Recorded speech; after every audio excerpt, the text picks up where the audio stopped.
Hello everyone, welcome to my YouTube channel.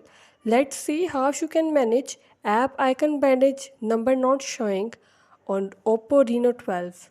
Before starting this video, please subscribe this channel.